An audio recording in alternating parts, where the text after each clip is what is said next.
श्री स्वामी समर्थ. जय जय स्वामी समर्थ. स्वामींचं नाव घेऊन मी व्हिडिओला सुरुवात करते.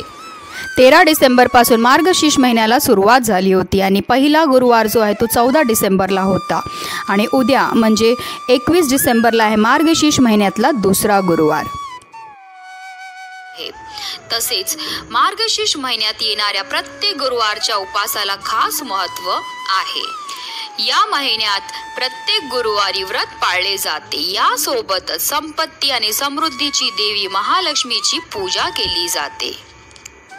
धार्मिक मान्यतानुसार या व्रताचे पालन केल्याने भक्तांना लक्ष्मी देवीची कृपा होते आणि त्यासोबत जीवनात धन, यश आणि सुख समृद्धी येते. मार्गशीर्ष महिन्यामध्ये गंगा स्नानाचे जे महत्त्व आहे ते 10 लाख ग्रहण स्नान केल्या एवढे आपल्याला पुण्य प्राप्त होत असतं. पण आपल्या प्रत्येकाच्या जवळ पवित्र नदी असेल असं होत नाही. त्याच्याचमुळे जे आहे आपल्याला आपल्या अंघोळीच्या पाण्यामध्ये अशा काही वस्तू टाकायच्या ज्याच्यामुळे आपल्याला गंगा स्नान केले एवढे पुण्य प्राप्त होणार आहे. त्याचबरोबर आपले जेवढे पण दारिद्र्य दुःख आहे ते सर्व नष्ट होणार आहे.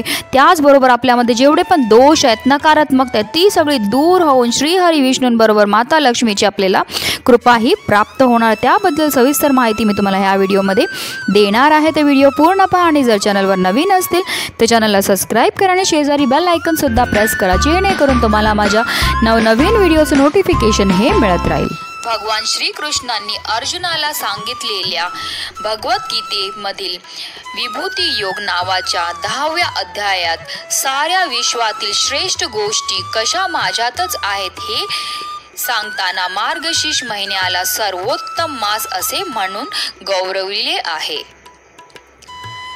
स्कंद पुराणात देखील या महिन्याचा महिमा गायला आहे. भगवान विष्णूंना प्रसन्न करण्यासाठी उपासना करण्यासाठी हा अत्यंत शुभ असा महिना आहे. ह्या महिन्यात विष्णूंची पूजा पाठ केल्याने अगणित असे पुण्य आपल्याला मिळत असतं. या महिन्यात रामरक्षा स्तोत्र, विष्णू सहस्त्रनामावली, भागवत ग्रंथ, भगवद्गीता वाचावी. ह्याने विष्णू भगवान प्रसन्न होऊन मनातल्या सर्व इच्छा पूर्ण करतात. मार्गशीर्ष महिन्यामध्ये गंगा स्नानाचे जे पुण्य आहे ते 10 लाख ग्रहण स्नान केल्या एवढे पुण्य आपल्याला प्राप्त होते असे मानले जाते. आणि म्हणून जर तुम्हाला शक्य असेल तर तुम्हाला पवित्र गंगेमध्ये जाऊन स्नान करायचं आहे. असं केल्यामुळे आपल्या तणाबरोबर आपल्या मनाची शुद्धी पण होते आणि त्याचबरोबर आपल्यावर असणारे सगळे दोषही दूर होतात. पण असं प्रत्येकाला शक्य नाही आहे की पवित्र नद्यांमध्ये जाऊन स्नान करणं. मग काय करायचं? मग आपण घरच्या घरी सुद्धा अशा काही उपाय करू शकतो. अशा काही अंघोळीच्या पाण्यामध्ये वस्तू टाकू शकतो ज्यामुळे आपल्याला तीर्थक्षेत्री स्नान केल्याचं पुण्य हे प्राप्त होतं. तर चला जाणून घेऊया त्या कोणत्या वस्तू आहेत आणि आपल्याला त्या टाकल्यामुळे कोणते आपल्याला फायदे होणार आहेत. त्या संबंधित सविस्तर माहिती मी तुम्हाला ह्या व्हिडिओमध्ये देणार आहे. तर व्हिडिओ शेवटपर्यंत नक्की पहा. पहिली वस्तू जी आपल्याला आंघोळीच्या पाण्यामध्ये टाकायची ती म्हणजे मीठ. मीठ हे प्रत्येकाला मी प्रत्येक व्हिडिओमध्ये सांगते की आपल्या घरामध्ये खडे मीठ असणं फार गरजेचं असतं. कारण मिठामध्ये काही तत्व असतात जे आपल्या घरामध्ये किंवा आपल्या शरीरामध्ये जेव्हा आपण आपल्या आंघोळीच्या पाण्यामध्ये टाकतो तेव्हा आपल्या शरीरामध्ये जेवढी पण नकारात्मकता असते ते दूर करण्याचं कार्य हे मीठ करत असतं. म्हणून आपल्याला आंघोळीच्या पाण्यामध्ये मीठ हे टाकायचं आहे. दुसरी वस्तू जी आपल्याला आवर्जून आपल्या आंघोळीच्या पाण्यामध्ये टाकायची ती म्हणजे गंगाजल. गंगाजल जर आपण आपल्या आंघोळीच्या पाण्यामध्ये टाकलं तर आपल्याला तीर्थक्षेत्री स्नान केल्याचं पुण्य हे प्राप्त होत असतं. जर तुमच्याकडे गंगाजल नसेल आणि गोमूत्र असेल तर तुम्ही गोमूत्र टाकलं तरी चालणार आहे. आणि नसेल तर नक्की विकत आणून ठेवून द्या. पूजेचं जिथे साहित्य मिळते सहज तिथे तुम्हाला ह्या वस्तू उपलब्ध होणार आहेत. आणि ह्या वस्तू आपल्या घरात असणं फार गरजेचं असतं. जसं काही विशेष तिथीमध्ये जर आपल्या घरामध्ये सुद्धा आपण गंगाजल किंवा गोमूत्र शिंपडलं तर त्याच्यामुळे आपल्या घरामध्ये असणारी जेवढी पण नकारात्मकता ती सुद्धा दूर होण्यामध्ये मदत ही मिळत असते. त्याचबरोबर आपल्याला चिमूटभर हळद टाकायची आहे.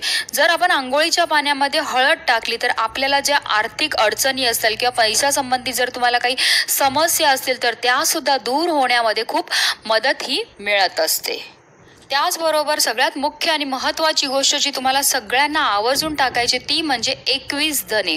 बरोबर 21 धने आपल्याला घ्यायचे आहेत आणि ते धने व्यवस्थित आपल्याला पाहून घ्यायचे आहेत की ते कुठेही खंडित नसले पाहिजेत. अखंड 21 धने आपल्याला घ्यायची आहेत आणि हे अखंड 21 धने जे आहेत आपल्याला एकत्र पाण्यामध्ये नाही टाकायचे आहेत. एक धना टाकायचा आहे, माता लक्ष्मीचं स्मरण करायचं आहे आणि आपल्या मनातली इच्छा बोलायची. म्हणजे प्रत्येकाच्या मनामध्ये काहीतरी इच्छा असते की माझं हे चांगलं झालं पाहिजे, मला हे मिळालं पाहिजे.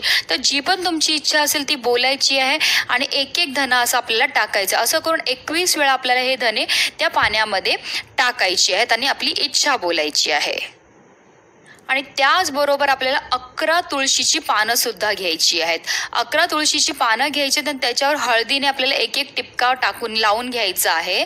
आणि ती पानं सुद्धा आपल्याला जी आहे श्रीहरी विष्णूंचं नामस्मरण करून एक एक करून पाण्यामध्ये टाकायची आहेत. तुळशीची पानं आपण आंघोळीमध्येच्या पाण्यामध्ये टाकल्यामुळे जे आहे भगवान विष्णू अतिशय प्रसन्न होतात. कारण भगवान विष्णूंना अतिशय प्रिय आहे ती म्हणजे तुळस. आणि धने जे आपण आपल्या आंघोळीच्या पाण्यामध्ये टाकलेत त्याच्यामुळे आपल्याला फायदा हा होतो की धने सुद्धा माता लक्ष्मीला अतिशय प्रिय आहेत. आणि जर आपण धने टाकून आंघोळ केली तर त्याच्यामुळे माता लक्ष्मी आपल्याकडे आकर्षित होते आणि धनासंबंधित कधीही कोणत्याही समस्या आपल्याला उद्भवणार नाही आहेत.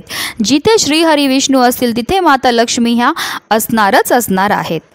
आणि म्हणूनच प्रत्येकाने ह्या वस्तू आपल्या आंघोळीच्या पाण्यामध्ये टाकून आंघोळ करायचीच आहे. असं केल्यामुळे आपल्या तणाबरोबर आपल्या मनाची सुद्धा शुद्धताही होत असते. कारण बऱ्याचदा आपल्या शरीरामध्ये बऱ्याच प्रकारची नकारात्मकता असते, त्याच्यामुळे सुद्धा आपली बरीचशी कामं ही अडली जातात. आपल्या कोणत्याही कार्यामध्ये आपल्याला यश नाही मिळत. तर आपल्या प्रत्येक कार्यामध्ये आपल्याला यश मिळालं पाहिजे. जी पण अप्राप्त लक्ष्मी आहे ती आपल्याला प्राप्त झाली पाहिजे. त्याच्याच करता प्रत्येकाने ह्या वस्तू मी तुम्हाला सांगितल्या त्या टाकून आंघोळ ही करायचीच आहे. हा उपाय जो आहे आणि ही जी हे जे आंघोळीच्या पाण्यात वस्तू टाकून आपल्याला स्नान करायची ही प्रत्येक गुरुवारी करायची आहे. तुम्ही करून तर पहा, तुम्हाला त्याचा खूप चांगला असा फायदा मिळणार आहे. आणि व्हिडिओ जास्तीत जास्त लोकांपर्यंत शेअर करा जेणेकरून सगळ्यांना याचा लाभ मिळेल. श्री स्वामी समर्थ. जय जय स्वामी समर्थ.